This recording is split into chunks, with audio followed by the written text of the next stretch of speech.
ሰላም ጤና ይስጥልን የሐቅና ሳቅ ሚዲያ አድማጮቻችንና ተመልካቾቻችን ዜና ማታን ይዘንላችሁ ቀርበናል። የሀገር ውስጥና የውጭ መረጃዎችን ወደ እናንተ እናደርሳለን። በመጀመሪያም በባድመ የተኩስ ልውውጥ መደረጉ ተሰማ። በኢትዮ ኤርትራ ድንበር ባድመ በትናንትናው ዕለት ከባድ የተኩስ ልውውጥ መደረጉም ተሰምቷል። የተኩስ ልውውጡ በሻዕቢያና ህወሓት ወታደሮች መካከል እንደነበረ ምንጮች ተናግረዋል። እንደ ምንጮቹ ገለጻ ከሆነ ተኩስ የተካሄደው በትናንትናው ዕለት ሲሆን ሰዓታትን የፈጀ ነበርም ተብሏል። የውጊያው ምክንያት በሁለቱ ኃይሎች መካከል በተፈጠረ አለመግባባት እንደሆነም ተነግሯል። ሁለቱ ኃይሎች ጽምዶ በሚል ስያሜ ወታደራዊና ፖለቲካዊ ትብብር መፍጠራቸው ይታወቃል። የትብብር የወዳጄ ወዳጅ ጠላቴ ነው በሚል ብሂል የተመሰረተ ሲሆን ካሁኑ ሳንካን ገጥሞታል ይላሉ ተንታኞች።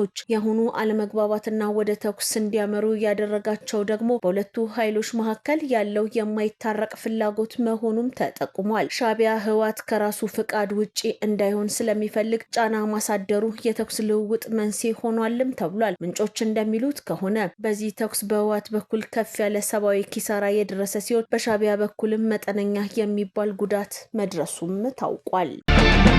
የህወሓት አመራር ቡድን አባልና ግንባር መሪ ነኝ የሚለው ጆን መድድ በአሁኑ ሰዓት የሻዕቢያን ወታደራዊ ማሰልጠኛ ወደ ሆነው ሳዋ እንደሄደ የደረሱን መረጃዎች ያሳያሉ። ጆን መድድ ሳዋ የሄደበት ዋናው ምክንያት ደግሞ በቅርቡ በአፋር በኩል አድርገውት በነበረ ትንኮሳ በርካታ ቁጥር ያለው የአርሚ አባል በዛው ወደ ሀራ መሬት ተቀላቅሏል። በዚህም ምክንያት እሱ መራዋለሁ የሚለው ደቡብ ግንባር አሁን ላይ ባዶውን ስለቀረ እሱን ክፍተት ለመሙላት የሻዕቢያ ታጣቂዎችን ከሳዋ መልምሎ ለመምጣት ወደ ሳዋ እንደሄደ ለማወቅ ተችሏል።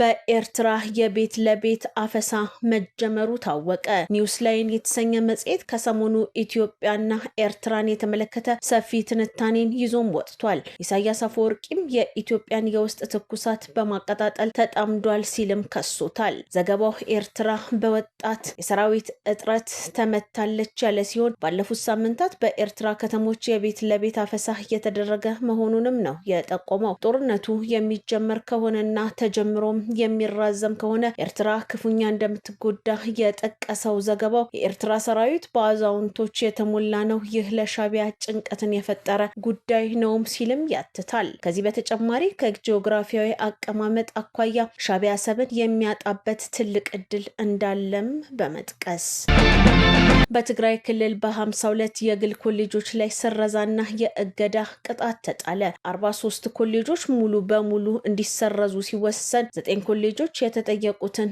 እስኪያሟሉ የእገዳ ቅጣት ተላልፎባቸዋል። የትግራይ የቴክኒክ የሙያና የስራ ፈጠራ ቢሮ በግል ኮሌጆች ላይ የስረዛና የእገዳ ቅጣት መጣሉን ይህም ባለፉት 2 ዓመታት በትምህርት ባለሙያዎች የተደረገ ጥናትን መሰረት አድርጎ መሆኑም ተገልጿል። ከመንግስት ፈቃድ የተሰጣቸው ኮሌጆቹ ከትግራይ ጦርነት በኋላ የሚገኙበት ሁኔታ ለማወቅ ተከታታይ ጥናትና ድጋፍ ማድረጉንም አስታውቋል። የስረዛ ቅጣት የተጣለባቸው 46 ኮሌጆች የተማሪዎቻቸው መረጃ በተገቢ መንገድ እንዲሰጡም አሳስቧል። የእገዳ ቅጣት የተጣለባቸው 6 ኮሌጆች ደግሞ ሊያሟሉት የተጠየቁትን አሟልተው ሲገኙ እገዳቸው ይነሳልም ተብሏል። ስረዛና እገዳው በማህበራዊ የትስስር ገጽ በተሰራጨ ደብዳቤ መስማታቸው እንዳበሳጫቸው የሚገልጹት የመቀሌ አስተያየት የሰጡ የግል ኮሌጅ ማህበረሰብ አመራሮች የኮሌጃችንና የተማሪዎቻችን ክብር የሚነካ ተግባር ነው የተፈጸመብንም እያሉ ይገኛሉ። ኮሌጆቹ በትግራዩ ደም አፋሳሽ ጦርነት ከፍተኛ ውድመት እንደደረሰባቸው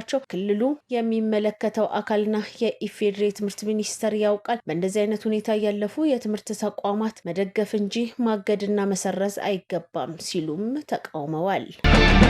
በሰመራ ሎጊያ ሲካሄድ በቆየው 10ኛው የኢትዮጵያ የከተሞች ፎረም የአዳማ ከተማ አንደኛና የቢሾፍቱ ከተማ ሁለተኛ ደረጃን በመያዝ አሸናፊ ሲሆኑ ሐዋሳ ከተማ 3ኛ ደረጃን በመያዝ አጠናቃለች። በመሆኑም ሐዋሳ ከተማ የአንደኝነቱን ስፍራ ለተከታታይ 3 ዓመታት ለአዳማ ከተማ አስረክባለች። 11ኛውን የኢትዮጵያ ከተሞች ፎረም አዘጋጅ ከተማ የቤኒሻንጉል ጉሙዝ ዋና ከተማ አሶሳ ሆናም ተመርጣለች።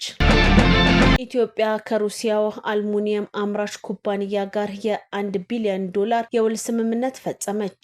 የኢትዮጵያ ኢንቨስትመንት ሆልዲንግስ ከሩሲያው አልሙኒየም አምራች ካምፓኒ ሩሳል ጋር የ$1 ቢሊዮን የመግባቢያ ስምምነት መፈጸሙን የቢዝነስ ኢንሳይደር አፍሪካ ዘገባ አመላክቷል። በስምምነቱ ካምፓኒው በአመት 500,000 ቶን አልሙኒየም የማቅለጥ አቅም ያለው ፋብሪካ በኢትዮጵያ ይገነባል። እንደ ዘገባው የፕሮጀክቱ የመጀመሪያ ምዕራፍ ወደ $1 ቢሊዮን የሚጠጋ ወጪ የሚጠይቅ ሲሆን 70% የሚሆነውን የገንዘብ ብድር ከአጋሮች እንደሚመጣም ይጠበቃል። ፋብሪካውን ለማጠናቀቅ ከ3 እስከ 4 ዓመታት እንደሚፈጅ የሚገመት ሲሆን እስከ 50 ዓመት ድረስ አገልግሎት እንደሚሰጥም ይጠበቃል። ይህም ኢትዮጵያ የረጅም ጊዜ የኢንዱስትሪና የኤክስፖርት አቅም እንድታገኝ ያስችላታልም ተብሏል።